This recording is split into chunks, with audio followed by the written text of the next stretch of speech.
the other side of the CrunchPad debate comes to light. The JooJoo is unveiled. Plus, the Nook gets reviewed by pretty much everyone. To talk about it, we bring in Michael Gartenberg from Interpret.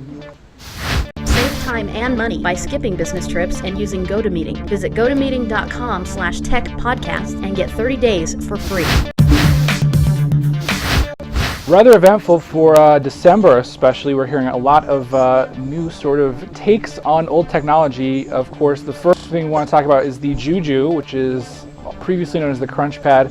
And earlier today we heard sort of the other side of the story. Previously, Michael Arrington had aired out his grievances with the company. Michael, what sort of nuggets did you pick out of this event? And maybe break down the basics of the JooJoo for people who might not be familiar.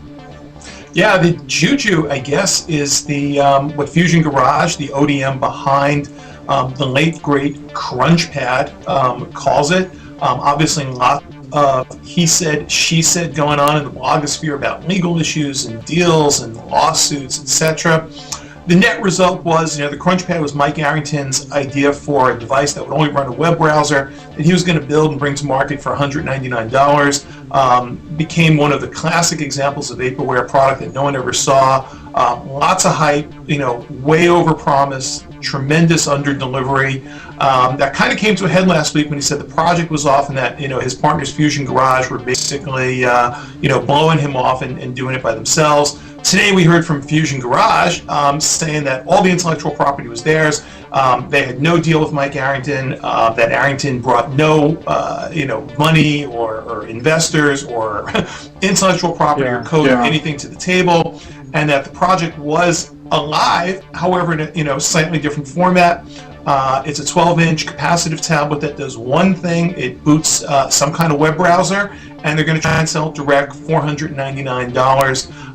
It's kind of a sad ending to a tale of citizen gadgetry. $499 for a device that just runs a web browser with a 12-inch screen. And realistically, it's like we look at this device, and it sort of was promised to be this larger form factor tablet thing. But now when you compare it directly to the iPod Touch, essentially it's like a done deal. The iPod Touch has apps. You get so much more. You get onboard storage. You get lots of things.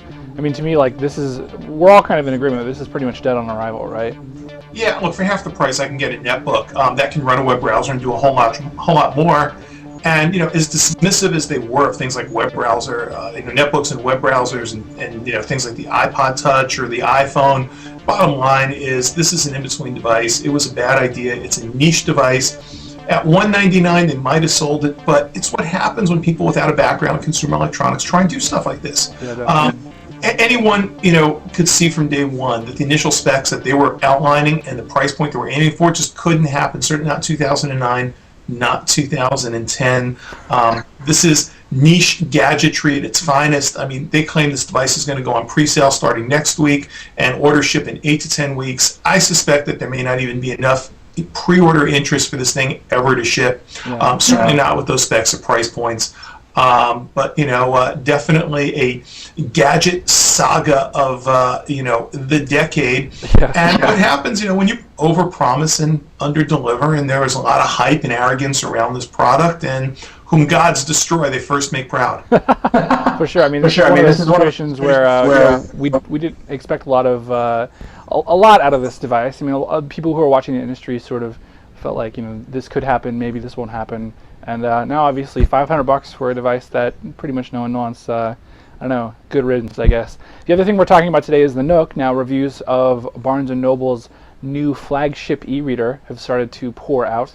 Where the big bonus of the Nook was this sort of smaller touchscreen, which also complements the larger e-ink display. Of course, the main thing that you use to read. Now, Michael, you've had a little bit of hands-on with this, and some of the reviews say that essentially this is sort of a first-generation product. The software doesn't kind of feel done, but the hardware is not so bad. What's your sort of impression of the device? It's the same e-ink display that we've seen elsewhere. Nice twist with a little color LCD. It's not clear what that's going to do for battery life, and right now it seems more of a gratuitous feature than a real feature. Now, it's running Android. Are we going to see people start developing, apps for Nook? Maybe not. I think it's probably too small a market to go after. But the problem is, lots of sluggish performance, And it looks like Barnes & Noble is crippling some of the key features that made it interesting. The lending feature lets me lend a book exactly once. So one person for 2 weeks. Yeah. That's about as useful as the Zune feature that let me originally, squirt somebody a song for a couple of plays. Yeah. Didn't sell a whole lot of Zunes, and this isn't going to sell a whole lot of Kindles. Even things that sounded appealing, like the ability to go into any Barnes & Noble bookstore and over Wi-Fi, access the entire catalog, read stuff while you're in the store. Well, they said now that's going to be capped to 1 hour at a time. We don't want people spending too much time in store reading books. So it feels like it's, expensive, unfinished.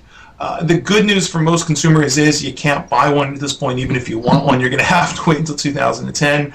And we'll have to wait and see how pleased the early adopters were. Yeah, this is an early adopter's device, right? I mean, this is none of the bugs are essentially worked out. People are still sort of prototyping the market. This is sort of Barnes & Noble's shot in the dark, for lack of a better terminology, at trying to kick up the ebook market. It's still a little pricey, so I guess really like hardcore people who really want to try out that 3-inch the touchscreen will be the ones to check out this device, right? I mean, hardcore users who, for some reason, have a religious aversion to buying stuff from Amazon. But Amazon has the better catalog right now.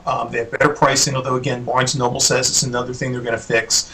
And, the one thing that came across in most reviews this morning kept saying, Barnes & Noble's aware of it. It's stuff they plan on fixing. Personally, I'm tired of beta testing devices that I pay for. I want finished devices with all of these things worked out, especially things when the vendor says, yeah, we're aware of it. But maybe the underlying theme behind both of these stories is that gadgets are hard to do. Consumer electronics is really, really hard to do. So in one case, we had a lawyer with absolutely no technology background trying to bring something to market at an unrealistic price point. But even Barnes & Noble, that understands retail really, really well, seems to be being hit by a number of issues on the gadget front, right? Not being able to adequately forecast supply and demand, whatever that is, because we don't know how many Nooks were pre-ordered or how many they built. For all we know, they built 10 and had orders for 20. The software bugs, the glitches, the incomplete experience. And, as we go forward, it's going to be important. This is going to be one of the things that separates, the larger vendors and the mainstream vendors from the folks that want to play in this space but be niche. This stuff is hard to do, the attention to details to do, and the ability to ship complete, finished, bug-free products is extraordinarily difficult. Maybe that's the lesson. Citizen gadgetry or boutique gadgets, not going to have much of a market. A cautionary tale. We'll have to see where the Nook ends up when it sort of starts hitting store shelves, I guess, figuratively next month. And pre-orders, I guess, will start shipping for sure then. Michael Gartenberg, who is a market research guy over at Interpret, he's one of the vice presidents over there. Thanks for coming on the program, man. We really appreciate it. Pleasure's mine. Anytime, my friend. I'm Randall Bennett, and we'll catch you next time on the show. Don't forget, we're on iTunes, we're on YouTube, we're everywhere, so try to catch us somewhere. See ya. This show brought to you by Zazzle. Use promo code TechVShow12 and get 12% off any order over $75 from Zazzle.com.